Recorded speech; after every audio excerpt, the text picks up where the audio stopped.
चलिए इसको बना चुके हैं। अब हम लोग पढ़ेंगे लेंस मेकर सूत्र, जिसको लेंस निर्मात्री सूत्र भी कहा जाता है। ये लेंस मेकर सूत्र जो है उचित फोकस दूरी का लेंस बनाने के लिए आता है। क्या कहता है ये लेंस मेकर सूत्र, वो ध्यान दें। पहले तो क्वेश्चन को लिख लीजिए, आप लोग ध्यान से लिख लीजिए। लेंस मेकर सूत्र या लेंस निर्मात्री सूत्र को लिखकर सिद्ध करें। लेंस मेकर सूत्र या लेंस निर्मात्री सूत्र को लिखकर सिद्ध करें। देखिए क्या होता है, ये होता है 1/1 बराबर mu minus 1 into 1/r1 minus 1/r2।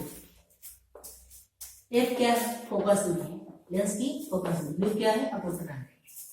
R1 और R2 जो है लेंस के दोनों सतहों की वक्रता त्रिज्या है। अब सबसे पहले हम लोग ये थिन लेंस के लिए ही आता है, तो थिन लेंस के लिए हम लोग कैसे पहले बनाएंगे, फिगर को समझिए, ध्यान दीजिए सभी लोग। फिगर बहुत सारा बात समझना है। देखिए ये पतला लेंस है जिसका अपवर्तनांक जो है μ2 बराबर म्यू है, और इसके बाहर वाले माध्यम का अपवर्तनांक μ1 बराबर 1 है। इधर भी μ1 बराबर 1 है। चलिए ध्यान दीजिए, देखेंगे। अब थोड़ा सा फिगर को और अच्छे ढंग से बनाना है, थोड़ा सा ध्यान दीजिए।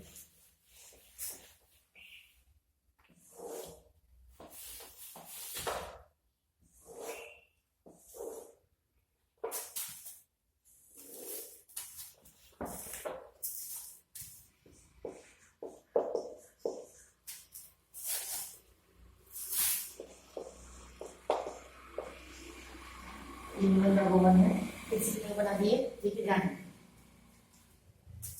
ये लेंस जो है दो गोलीय सतहों से मिलकर बना है। एक गोलीय सतह देखिए क्या है, ये AB है, और दूसरा गोलीय सतह जो है CD। ये दो गोलीय सतह है। अब देखिए ध्यान दीजिएगा, ये दो गोलीय सतह AB और CD के मिलने से बना है। अब मुख्य अक्ष के सामने, मुख्य अक्ष पर AB सतह के सामने एक वस्तु को मैंने रखा। इस वस्तु से चलने वाली प्रकाश की किरण इस AB सतह किसी बिंदु पर आपतित हुई है। इस फिगर में कुछ कुछ बातों को इग्नोर किया जाता है, फिगर से स्पष्ट नहीं हो पाता है, समझना है। देखिए इस अलग से समझा दीजिए। जैसे ये कोई अपवर्तक सतह है, यहाँ से प्रकाश की किरण चली, जिस बिंदु पर आपतित होगी उसे आपतन बिंदु कहेंगे, और आपतन बिंदु पर डाले गए लंब को अभिलंब कहेंगे। अब ये अपवर्तन के बाद इसको जाना ऐसे चाहिए, लेकिन ऐसे न जाकर प्रकाश की किरण थोड़ा सा अवलंब की तरफ झुक गई, थोड़ा सा अवलंब की तरफ झुक गई, क्योंकि विरल माध्यम से चली है और सघन माध्यम में प्रवेश कर रही है। तो हम जानते हैं कि जब कोई प्रकाश की किरण विरल माध्यम से चलकर सघन माध्यम में प्रवेश करती है तो अवलंब की तरफ झुक जाती है। अब ये थोड़ा सा झुक गई, लेकिन इतना भी नहीं झुकी कि प्रतिबिंब इसका ऐसे झुकने के बाद ऐसे प्रकाश की किरण दूर जाकर मिले और प्रतिबिंब बन जाए।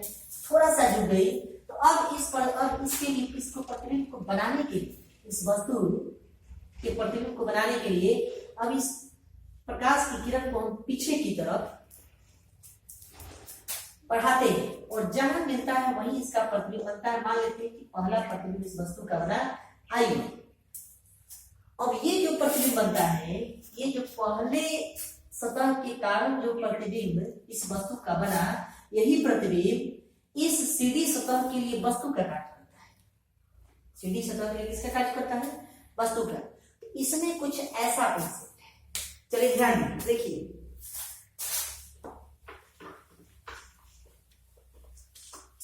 ध्यान देंगे, ये प्रकाश की किरण चली और अभिलंब की तरफ थोड़ा झुक गई, अपवर्तन के बाद अभिलंब की तरफ थोड़ा झुक गई। अब अभिलंब की तरफ जब झुकी, अब इस किरण को पीछे की तरफ बढ़ाने से मान लीजिए कि यहाँ पर इस वस्तु का प्रतिबिंब इस बिंदु पर बना, इसका नाम है I1। ये काल्पनिक प्रतिबिंब है, किस सतह के लिए बना है? AB सतह के लिए। और यही जो प्रतिबिंब है इस CD सतह के लिए काल्पनिक वस्तु का कार्य करता है, और जिस काल्पनिक प्रतिबिंब इस I बिंदु बनता है, किस बिंदु बनता है?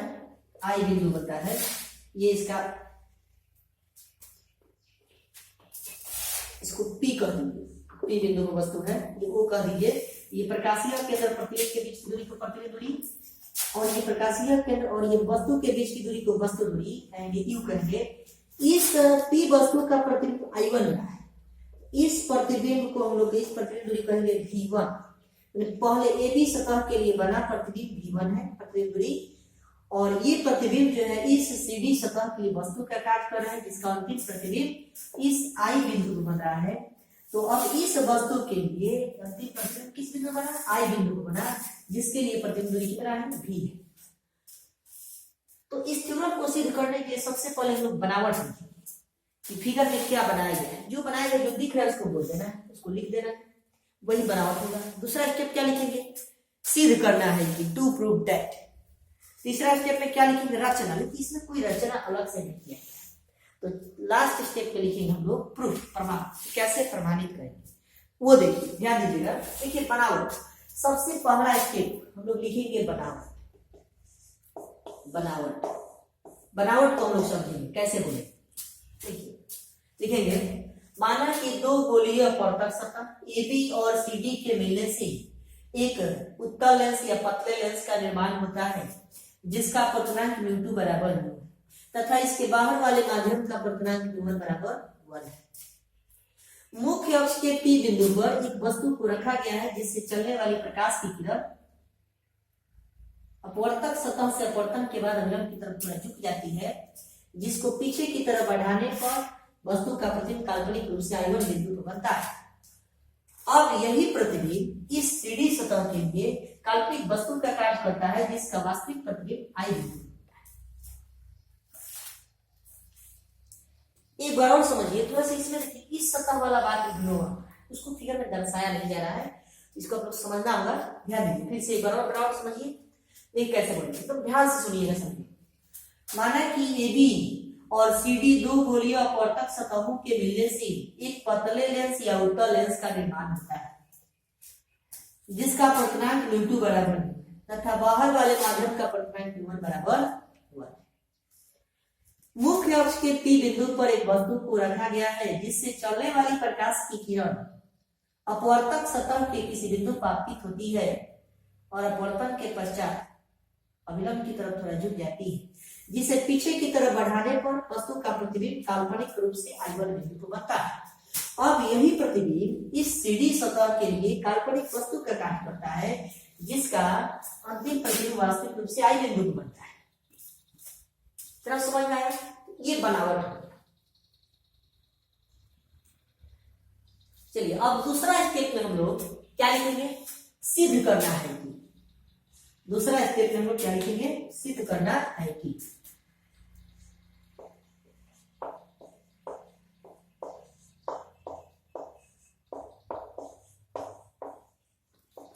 सिद्ध करना है, टू प्रूव दैट। क्या लिखेंगे?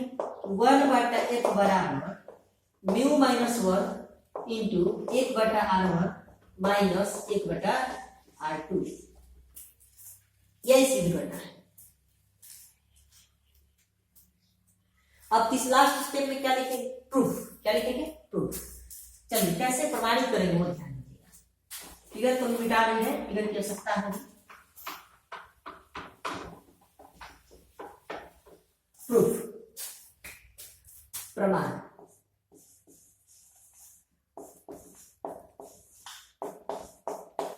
तो प्रमाण में सबसे पहला स्टेप हम यूज करेंगे कि हम जानते हैं कि चूंकि गोलीय अपवर्तक सतह के किसी भी उत्तल हो या अवतल हो, गोलीय अपवर्तक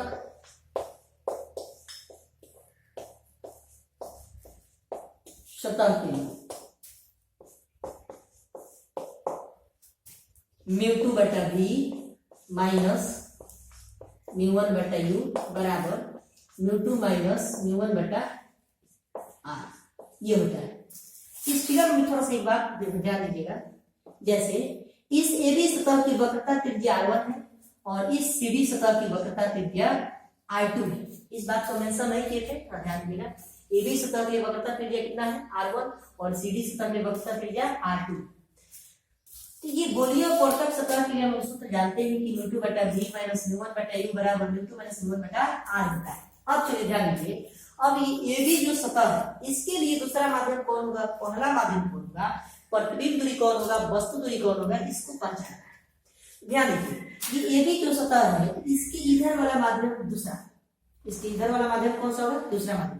तो दूसरे माध्यम का पटना कितना है, म्यू2, म्यू2 की जगह पर म्यू2 है, लेकिन इसके लिए अब म्यू2 बटा v माने प्रतिबिंब दूरी, तो इसके लिए प्रतिबिंब दूरी कौन होगा, तो इस p वस्तु का प्रतिबिंब I1 को बना है तो प्रतिबिंब दूरी कितना होगा, v1, या तो v के जगह पर हम क्या लिखेंगे, v1, और इसके लिए इस सतह के लिए पहला माध्यम होगा म्यू1, इसका पूर्णांक म्यू1 ही है। इस माध्यम, ये माध्यम जो है इसका पूर्णांक म्यू1 है, तो लिखेंगे म्यू1 के जगह म्यू1 ही होगा, वस्तु दूरी u है तो u ही होगा, और उसके बाद लिखेंगे म्यू2 माइनस म्यू1 बटा में r की जगह पे AB सतह के लिए वक्रता त्रिज्या कितना है, r1, यहाँ पर लिखेंगे क्या, r1।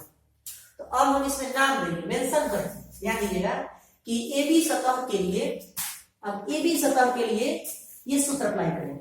देखिए कैसे लिखते हैं, फर्स्ट स्टेप में AB सतह के लिए, इसीलिए लिख रहे हैं AB गोलीय अपवर्तक सूत्र के लिए, सॉरी अपवर्तक सतह के लिए, AB गोलीय अपवर्तक सतह के लिए, अपवर्तक सतह के लिए इस सूत्र को अप्लाई करेंगे। देखिए कैसे, तो लिखेंगे म्यू2 के जगह पर तो म्यू2 होगा, लिखेंगे म्यू2 बटा और v के जगह पर v1, v के जगह पर v1 माइनस पहले माध्यम का प्रत्यय कितना था, म्यू1, कितना था, म्यू1, तो लिखेंगे म्यू1 बटा वस्तु दूरी u, और इसमें से इसको घटाते हैं तो लिखेंगे ये म्यू2 माइनस म्यू1 बटा में r1, बटा में r1। हम इसको कह हैं समीकरण नंबर फर्स्ट, समीकरण नंबर फर्स्ट। एक बार और समझ लीजिए जरा इसको, इसकी वक्रता त्रिज्या r1 माने हैं। ध्यान दीजिए फिर से कि इस AB सतह पे इधर वाला दूसरा माध्यम, इधर वाला पहला माध्यम, दूसरे माध्यम का पूर्णांक होगा म्यू2 और पहले माध्यम का पूर्णांक क्या होगा, म्यू1, और इस सतह के लिए प्रतिबिंब दूरी v1 होगा और वस्तु दूरी u होगा। तो लिखे वही लिखे हैं कि म्यू2 बटा v1 माइनस म्यू1 बटा u बराबर म्यू2 माइनस म्यू1 बटा r1। इसको हमने कह दिया समीकरण नंबर फर्स्ट। अब हम CD सतह को समझेंगे कि CD सतह के लिए प्रतिबिंब दूरी, CD सतह के लिए वस्तु का कार्य कौन कर रहा है, दैट मींस वस्तु दूरी क्या होगा, और उसके लिए प्रतिबिंब क्या बना, प्रतिबिंब दूरी क्या होगा, और अपवर्तनांक पहले माध्यम का कितना होगा, दूसरे माध्यम का कितना होगा। ये जो CD सतह है, इस CD सतह के लिए इधर वाला दूसरा माध्यम और इधर वाला पहला माध्यम, तो पहले माध्यम का अपवर्तनांक हो जाएगा म्यू2 और दूसरे माध्यम का अपवर्तनांक हो जाएगा म्यू1। मतलब इस फार्मूला में थोड़ा चेंजिंग है। चेंजिंग क्या आएगा कि म्यू2 के जगह पर म्यू1 हो जाएगा, क्योंकि ये दूसरे माध्यम के अपवर्तनांक का कार्य कर रहा है, और म्यू1 के जगह क्या आ जाएगा, म्यू2, और प्रतिबिंब दूरी की जगह तो v रहेगा, लेकिन इस CD सतह के लिए वस्तु का कार्य कर रहा है I1, और इस स्थिति में वस्तु दूरी कितना है, v1, तो u के जगह से चेंजिंग आएगा v1, और यहाँ पर भी चेंजिंग आएगा कि v2 के जगह पर v1 और v1 के जगह पर v2, और बटा में ये दूसरे की वक्रता त्रिज्या कितना मानेंगे, I2, यहाँ लिखेंगे I2। तो अब हम यहाँ लिखेंगे CD सतह के लिए, CD सतह के लिए ध्यान दीजिएगा, अब लिखेंगे पुनः CD सतह के लिए, पुनः CD सतह के लिए सूत्र लिखेंगे, तो लिखेंगे म्यू2 के जगह पर क्या होगा, म्यू1 बटा v के जगह v ही होगा, प्रतिबिंब दूरी कितना है, v, और माइनस म्यू1 के जगह पर म्यू2 और बटा वस्तु दूरी इसके लिए कितना है, v1, तो लिखेंगे v1 और बराबर, अब म्यू1 में से किसको घटाएंगे, म्यू2 को, तो म्यू1 माइनस म्यू2 और बटा में क्या होगा, r2, बटा में r2। इसको हम कह रहे हैं समीकरण नंबर सेकेंड। अब एक बात तो स्पष्ट हो गया कि इन दोनों सतहों के मिलने से ही लेंस का निर्माण हुआ है। आप एक बात और क्लियर कर ले कि अगर ये दो समीकरण आपको लिखने आ जाता है तो लेंस मेकर सूत्र सिद्ध करना बहुत ही आसान हो जाता है, वेरी सिंपल हो जाता है। अगर ये लिखने नहीं आए तो आपको समझ में नहीं आएगा। अगर इतना समझाने के बाद भी आपको क्लियर नहीं हो तो आप लोग हमको मेंशन करेंगे इस बात में। देखिए अब दोनों सतहों के मिलने से कहने का मतलब कि दोनों सतहों को जोड़ने पर ही लेंस बनेगा। तो हम इस क्या करेंगे कि दोनों सतहों के लिए जो समीकरण आया है इन दोनों समीकरण को आपस में जोड़ देंगे, जोड़ने पर ही लेंस का निर्माण होगा। अब देखिए कैसे जोड़ेंगे, ध्यान दीजिएगा।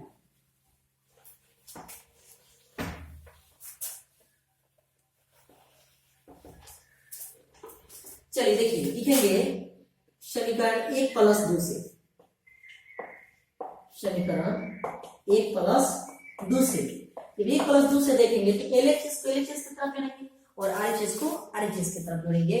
देखिए क्या होगा, ये पहला समीकरण का LHS देखिए, ये है μ2 बटा v1 माइनस v1 बटा u प्लस दूसरे का LHS क्या है, देखिए v1 बटा v माइनस μ2 बटा v1 बराबर, अब दूसरे पहले का LHS देखिए क्या है, μ2 माइनस μ1 बटा r1 प्लस ये μ1 माइनस μ2 बटा में r2। ये नहीं, ये खास बात ये है कि देखिए ये प्लस माइनस ये v1 था, ये प्लस माइनस कट जाएगा। अगर ये नहीं कटता है तो समझ लीजिए कि आप गलत तरीके से कर रहे हैं। इस बात को ध्यान रखेंगे कि ये v1 वाला टर्म जो आप मानेंगे ये कटना चाहिए। चलिए अब देखिए ये प्लस वाला को पहले लिखते हैं, माइनस वाला को बाद लिखिए। यहां से होगा देखिए μ1 बटा v माइनस v1 बटा u बराबर, वहां से लिखिए यहां से थोड़ा सा चेंज करेंगे, यहां से माइनस कमा लेंगे तो ये माइनस प्लस माइनस हो जाएगा, ये प्लस है तो ये माइनस हो जाएगा, ये माइनस है तो प्लस हो जाएगा। तो देखिए क्या होगा, लिखेंगे μ2 माइनस μ1 बटा में r1 माइनस, अब ये μ2 प्लस हो जाएगा μ1 माइनस हो जाएगा, तो लिखेंगे μ2 माइनस μ1 और बटा में लिखेंगे r2, बटा में क्या लिखेंगे r2। अब देखिए इसमें क्या है, अब ये दोनों में ये वाला टर्म ऊपर वाला ये वाला टर्म दोनों में वेनिश करके कॉमन हो, क्या हो जाएगा कॉमन, इसीलिए माइनस को कॉमन लिया। अब देखिए क्या होगा, इसके आगे देखिए क्या होगा, ध्यान दीजिएगा सभी लोग।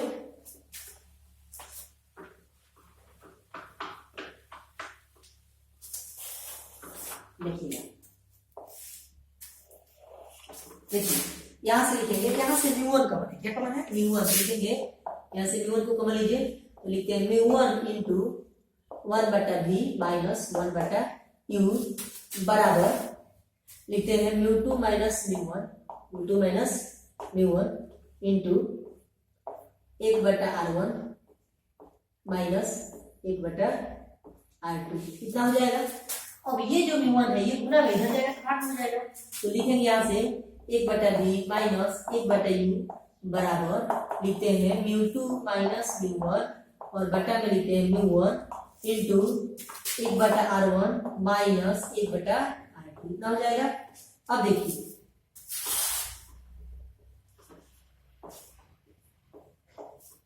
देखिए क्या होगा, यहां से लिखते हैं 1 बटा v माइनस 1 बटा u 1 बटा f होता है, क्या होता है 1 बटा f होता है। यहां से लिखेंगे 1 बटा f बराबर, इसमें भाग दीजिए, ये होगा μ2 बटा μ1 माइनस ये होगा μ1 बटा μ1 इंटू 1 बटा r1 माइनस 1 बटा r2, कितना होगा ना।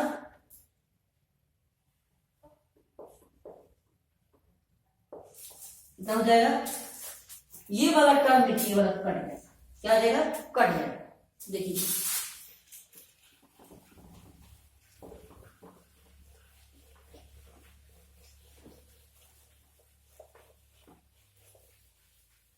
अब क्या बचेगा, वो देखिए बचेगा 1 बटा f बराबर μ2 बटा μ1 माइनस 1 इंटू 1 बटा r1 माइनस 1 बटा r2, यही बचेगा। देखिए इसका मतलब क्या हुआ कि लेंस का अपवर्तनांक माध्यम के सापेक्ष में, अगर माध्यम हवा हो जाता है तो यहाँ पर अपवर्तनांक 1 हो जाता है, इस स्थिति में इसका अपवर्तनांक μ2 बराबर म्यू माना भी गया था, तो μ2 बराबर म्यू लिखेंगे, μ1 बराबर 1 लिखेंगे, तो ये हो जाएगा म्यू माइनस 1। और यदि पानी में डुबाएंगे, किसी अन्य माध्यम में डुबाएंगे तो उसके लिए यही फॉर्मूला यूज होता है। लेकिन यदि हवा माध्यम हो तो उस स्थिति में म्यू1 का मान 1 हो जाएगा, म्यू2 का मान म्यू हो जाएगा। तो एक कंडीशन दिया गया था फिगर में, फिगर से थोड़ा सा ध्यान दीजिएगा कि दिया गया है कि चूंकि ये म्यू2 बराबर म्यू है एवं म्यू1 बराबर 1 है, बराबर कितना है 1 है, तब इसीलिए लिखेंगे 1/f बराबर म्यू2 के जगह म्यू बटा में 1 minus 1 into 1/r1 minus 1/r2। अब देखिए यहां से लिखेंगे तो 1/f बराबर mu minus 1 into 1/r1 minus 1/r2। यही है लेंस मेकर सूत्र, जिसे लेंस त्रिमात्री सूत्र भी कहा जाता है। ये प्रूव हो गया। इसको ध्यान रखेंगे, इससे बहुत सारा प्रश्न बनता है, कई तरीके का प्रश्न, 4-5 टाइप का प्रश्न हम लोग पढ़ेंगे अगले क्लास में। फिलहाल हम लोग आज इतना ही पढ़ेंगे। चलिए ध्यान से ध्यानपूर्वक नोट कीजिए।